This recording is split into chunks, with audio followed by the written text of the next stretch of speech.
Welcome to the Bad Boss Brief. I am Stephanie Peirolo. And I am Eugene S. Robinson. And today is episode 36, The Robot Boss. Take me to your leader. So I have this month, Stephanie. I have resisted doing any show about AI or any of that, right? But it really came to I couldn't resist this article that showed up in the New York Times this week. That the headline is, "If AI can do your job, maybe it can also replace your CEO," by David Strutfeld. It was just too much for me to pass up. Right. And the idea of this is that AI can replace the CEO.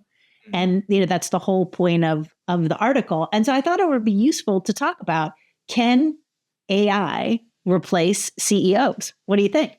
Well, I think it's a great topic, because what you're fundamentally saying is algorithmically, can a machine do what is needed to be a good boss? Which then really cuts to, if this guy or woman, whoever's the boss, is making 100 times what I'm making, is what they're doing so special that a machine can't do it? Because I know there are no more toll takers. If you had any friends who are toll booth takers, they don't have jobs anymore. So it's all done by machines and computers and mirrors because of COVID. But okay, so could a boss's job be done by a machine, driven algorithm? And based on the kind of bosses you've had, you either probably believe that to be true or not so true. Well, so, what do you think? You know what? I've had I've had some bosses that were, and I don't even, you know me enough to know that I don't use this word lightly, inspirational. And I'm saying, and I'm thinking right now specifically of Andy Grove at Intel. Super impressed with his work ethic, his ideas about work. I really enjoyed working with him, and it felt like an honor for me. Could his job have been as head cheerleader, head coach of Intel during the time when I was there? Could his job be done by a machine? I don't think so, because I've messed around with AI, right? I've seen some people in music who I like and respect, Nick Cave most recently, and saying it's a pox, it's terrible. So I'm like, well, Nick Cave, I like this guy, I respect this guy. Let me see what he's talking about. So I go on Chat GPT and I say, generate Oxbow lyrics, right? Oxbow being my band. And the funny thing is, it did, but anybody who knows Oxbow, it was a pale imitation of what it is that I do. They use the word night a whole bunch. No, that's like nighttime. It's not, it doesn't, anybody who has even heard one of our songs would know there's a subtlety in a craft that would be missed by all but the most ham-handed. So AI could probably do the job of a boss. And this would be discernible only by people of, nuance and subtlety and a certain amount of breeding and grace. For large numbers of people, it would be indistinguishable from the real thing. So that's kind of probably my take. I mean, most of the bosses I have been head cheerleaders. Come out, pat you on the back, say a few things that quasi-inspirational about going forward and running out their team and doing your best. And then they screw off behind a door somewhere, ostensibly to make money. So I think it could probably be done by a boss, but that's not the A-list companies. You don't have to worry about that. It's the companies that are beta companies struggling for position, which is the vast majority of companies, where it makes a real difference, where you need subtlety and nuance and a very careful guiding hand. And I don't think AI could do those jobs. But that's just my opinion. And part of it is what constitutes good leadership, right? So one of the quotes in here from someone named Anant Argwal, the founder of edX, who did some of the research that this article was based on, and the director of MIT's Computer Science and AI Lab, said, "There used to be a curve of people who were good with numerical skills and those who were not," Mr. Argwal said. "Then the calculator came along and was the great equalizer. I believe AI will do the same thing for literacy. Everybody could be CEO." Well, the question that I have is, what kind of literacy?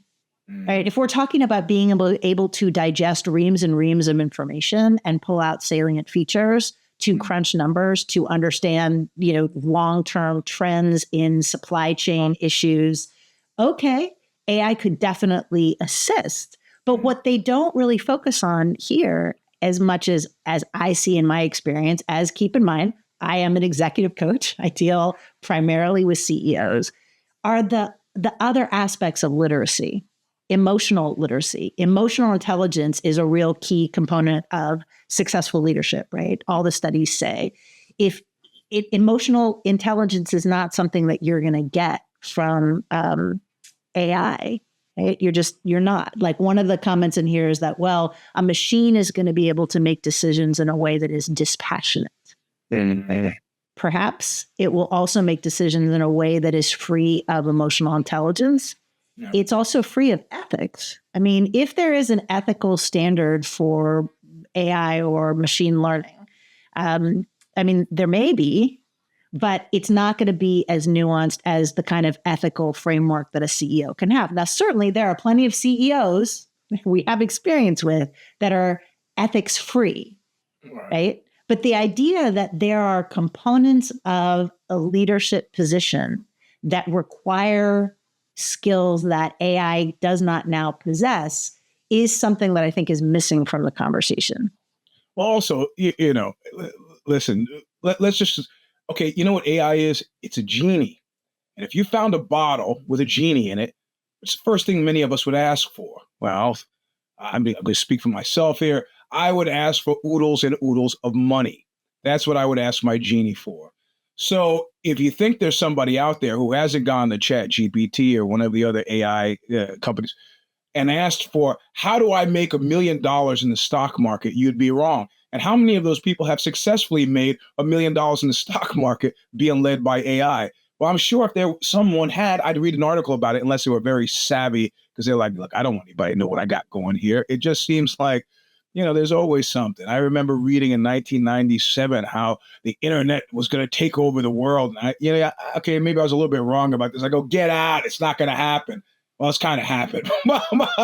But the reality of it is, there's still a lot of grunt work that's involved in being alive in a modern society. It's got nothing to do with the internet. So, well, the analogy that I came up with was about Y2K. So for those of you that are listening that are not as long in the tooth as Eugene and I, in 1998 and 99. Well, I'm sorry. One of us is actually older than the other. Just by 1 week, by 8 days, to clarify. Okay, all right. Anyway, in 1998, 1999, there was a kind of global hand-wringing that when all of the systems that had been built to say 19 something something had to switch to say 2000, that the world would shut down. I mean, people were like not wanting to get on airplanes. They were convinced that like healthcare would shut down, media would shut down, the electric grid would shut down. People were like doomsday prepping in a way that, was pretty extreme. And at the time I thought, really? Mm-hmm. And I was right. There was not a global shutdown. And I do think this is what this is like, right? That there's a certain amount of hype here and a certain amount of hand-wringing that I think misses a couple of key aspects, right? So to just geek out for a minute, there are two kind of competing models of what business is like, what work is like, right? One is the old Newtonian model, which is like a business is like a machine. Right. And there's a certain, just like most car engines look alike, you can take a cog out of one car engine, you can put it into another one and it will work. That was the understanding of business and organizations generally for a long time. In the last 50, 60 years, there's been an idea that it's really, and probably more like 40 years, there's an idea that it's more like an organism. And it's the quantum mechanics really influence this way of looking at organizations, that each one is different, and that putting a person into that organism changes the entire organism, right? Which means that the skills that work in company A, you can bring over to company B, and it doesn't necessarily help company B because it's an organism. It is unique. It is in and of itself, right? Which is the whole quantum mechanics. And I think the idea fundamental to this understanding of AI leadership is that Newtonian model. There is a way to be a leader that is primarily about processing information and a kind of analytical intelligence. And I would argue that under that like quantum model, actually, there is no such thing as a definitive type of leader. There needs to be more of a symbiotic exchange relationship for effective leadership. Well, the question is too, say, for example, if it's a publicly traded company, do you imagine that any board would sign off on this? Because on the one hand, it's an experiment. On the other hand, it diminishes the amount of personal responsibility that somebody in that position might have. And it also saves them oodles of money. I mean, it does. And I think it depends on what the board's understanding of the value of leadership is, right? And that is one of the things that they brought up in this article is, the notion that they're humans, this is a quote, humans provide accountability in a way that machines do not. Yeah. Right? Which I think is key, right? One of the challenges with ChatGPT is it makes stuff up out of the whole cloth. Right? Well, accountability in an industry where you want accountability to be slippery, this could be perfect. True. But I guess what I would think is that it's not just about accountability. I think that there are connections and creative leaps that at this point machines cannot make. So one of the reasons I've been thinking about this is I have a number of friends who are also executive coaches, and we talk about our industry. We talk about what's happening. And we've talked a lot about what the impact of AI is going to be on executive coaches, by extension on other people who are in helping professions, right? Like therapists, right? And one of the things we've talked about is there are a number of executive coaching platforms that get coaches to come in, pay them much less than the going rate, but provide them with clients that they see virtually. And then they scrape the data, right? So the machines are learning from the content of these individual sessions, so that presumably, that's our guess, is that these companies can provide chatbots or like artificial intelligence executive coaches who can help people. And I do think that there is that, I'm sure that is going to happen, right? But I think the idea is like, who is going to want that, right? Like there are people who are choosing right now to have AI friends, to have AI romantic interests, right? To explore all sorts of relational avenues using artificial intelligence and generated images or conversations. And there are going to be people who are going to want that. There are going to be people who are going to enjoy that. But there are always going to be people who are going to want the analog experience. Yeah. Look, there was for a period of time a phenomena in Japan where you could go to a bar and you could rent a lap. There would be women sitting in these bars. You'd pay a certain amount of money and you would lay down on a bench and put your head in their lap. And then presumably you would complain about your job, stuff your wife was no longer interested in hearing about for 15, 30 minutes with this person whose lap you've rented. And, this article and the lap bars became kind of like it made these men figures of fun. So then they moved on and they started to, somebody came up with the genius idea. There's a certain amount of shame now connected in going to these lap bars. Why don't we sell laps? They had these rubberized laps that you could buy and take home and put your head in this rubberized lap and presumably tell the fake rubber lap your problems. Now, if this doesn't seem colossally sad to you and speak to our lack of connection to other humans, I'd like to know how you came to that conclusion. But I mean, I think it gets at the heart of what you're saying, that in kind of in a John Henry way, what I believe, that ultimately the machines will be inadequate to do what we need done from the people who lead us. I mean, imagine, since it's a big topic in 2024, an AI presidency. I mean, Okay, you figure it can't be worse than what we have, but then I would question that. It could be quite a bit worse than what we have because of the lack of, interpersonal, you know, and managerial kind of tactile stuff. So, well, and what is the role of insight, that intuitive leap, creativity, genius, if you will?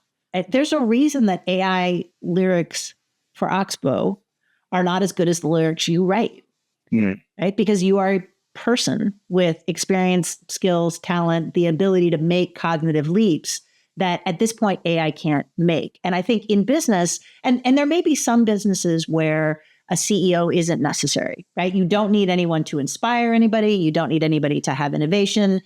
They're just a placeholder that needs to manipulate a lot of numbers. I've spent a lot of time in creative companies, right, whether it's technological innovation or marketing. And there's something that happens when one or two or three people get together and try to come up with some ideas that bridge a gap, fill in a product hole, come up with something that I think that it's not going to be done as well. Yeah. Right. And I do think that I think too, one of the things I was thinking about in preparing for the show was that there will come a time where AI will be able to make us, right? You and I are frequently on video. We talk and we write in the public eye. The technology exists right now to make a fake Stephanie and a fake Eugene talking to one another. I think that there would still be something missing. And I think people that are interested in the work that we do would be able to tell the difference, even if it was a completely done in a completely sophisticated way, because you can't replicate our lived experience, whatever ethical framework we have. Why? What are you laughing about right now? That's what we hope. That's what we hope. And I can laugh at those lyrics because when they imitate Nick Cave's lyrics, me as an outsider, it says, yeah, it seems like a Nick Cave lyric. In other words, I didn't have my ear wasn't discerning enough to tell the difference when I read his, but my eye was discerning enough to tell the difference when I saw mine. But that's me because I wrote them. If the true AB is to go to the public and say, here are some Oxbow lyrics, what do you think? And they'd be, oh, these are great. These are just like what I've always come to expect from Oxbow. So the machine at that point turns and looks at you and goes, see?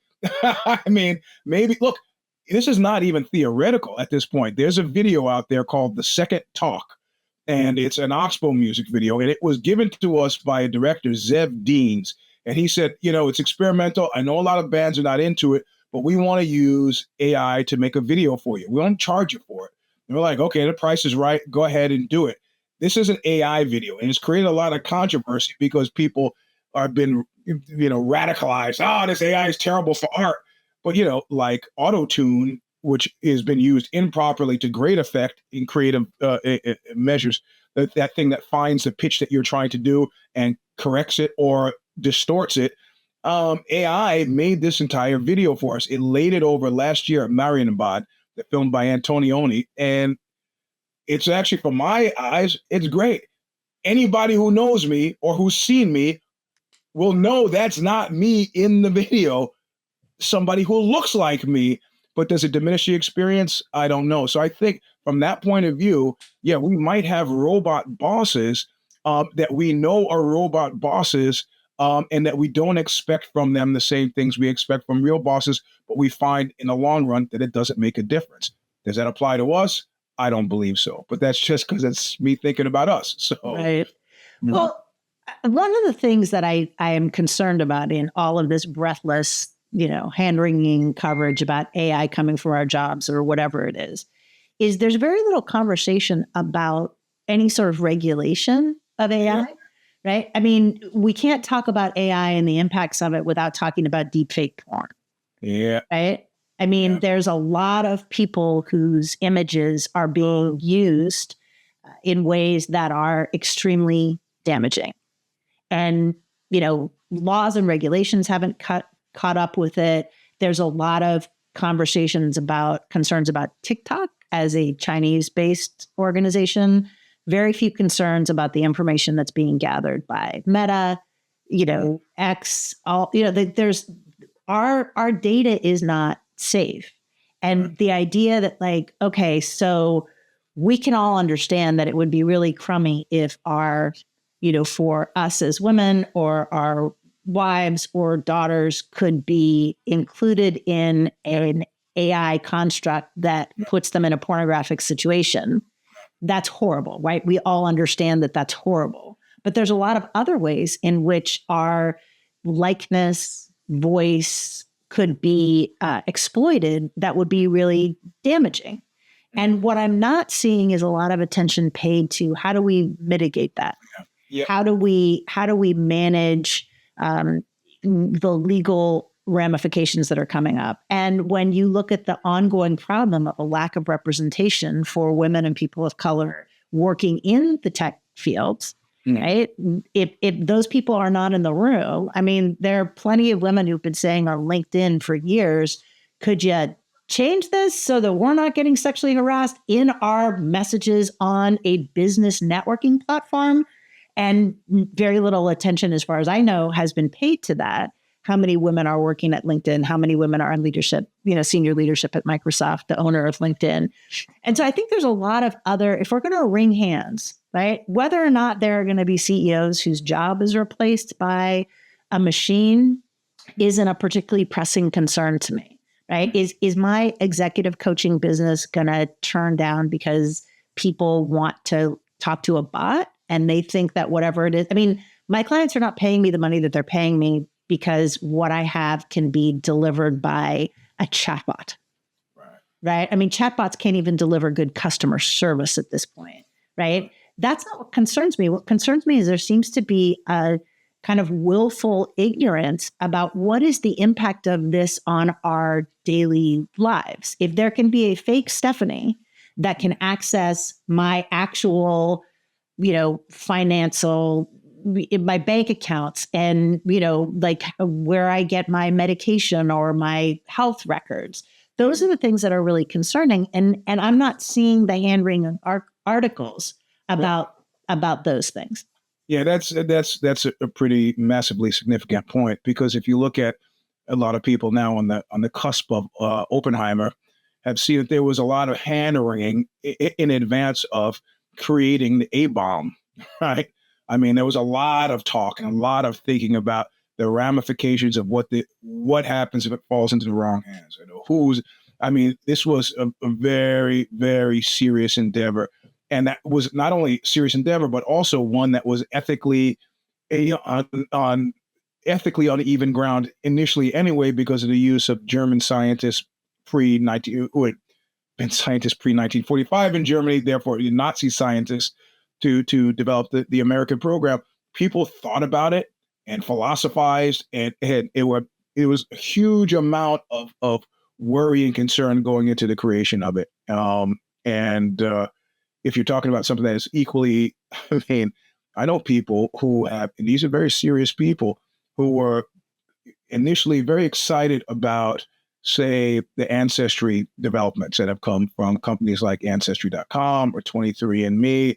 And these people were the first people, a lot of them were lawyers in my mind, when I think about who backed off because they said, look, when these things connect to insurance companies, you're going to have problems that you haven't seen before, and nobody's talking about that. So in the arena of things that nobody talks about, this is a pretty significant one. And there's a laugh factor when people talk about, deep fake porn. It's like, oh, no. Like what you suggest, financial records, educational records, very serious kind of data points for you in your life. And now suddenly they've got this other thing happening. No, it's pretty serious, and should be.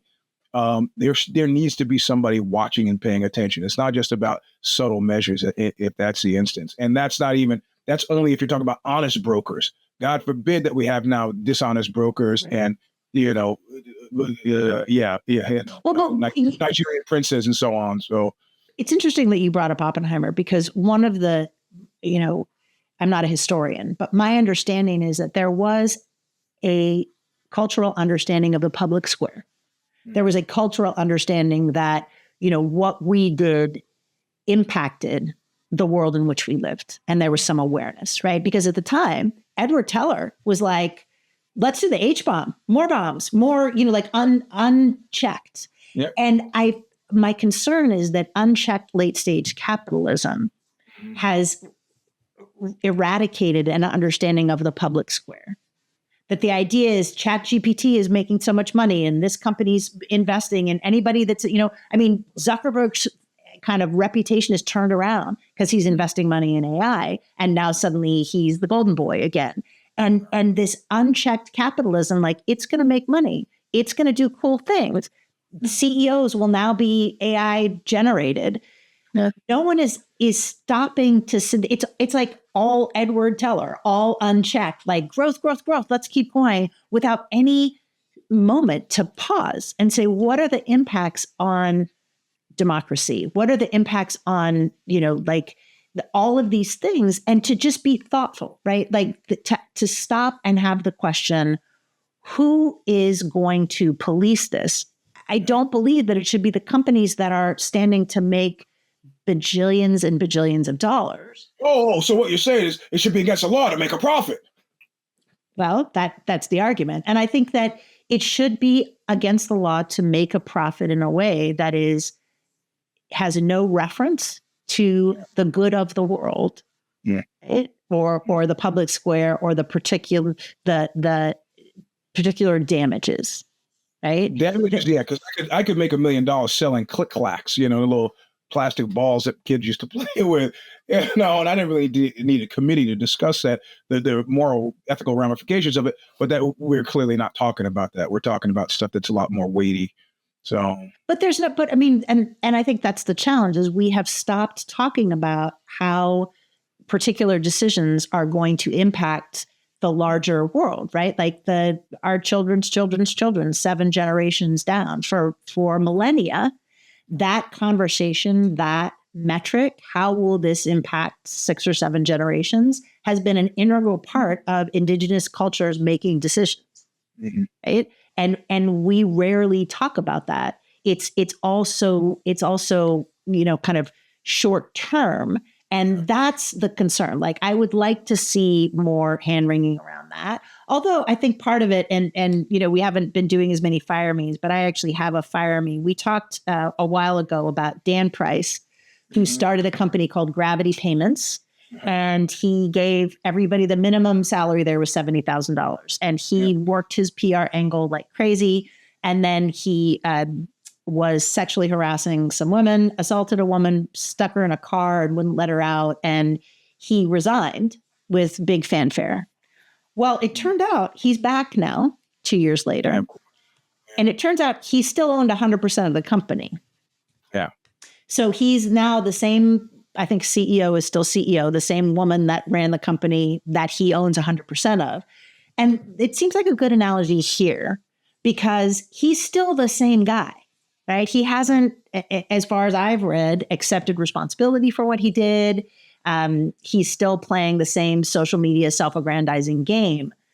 But he owned 100% of the company the entire time. So him stepping out of leadership didn't in any way actually change the power structure. And I think that's part of the challenge, whether we're looking at, Dan Price's company or we're looking at capitalism, is, you have to, the people who are benefiting from the system cannot change the system as they're still in control of the system, right?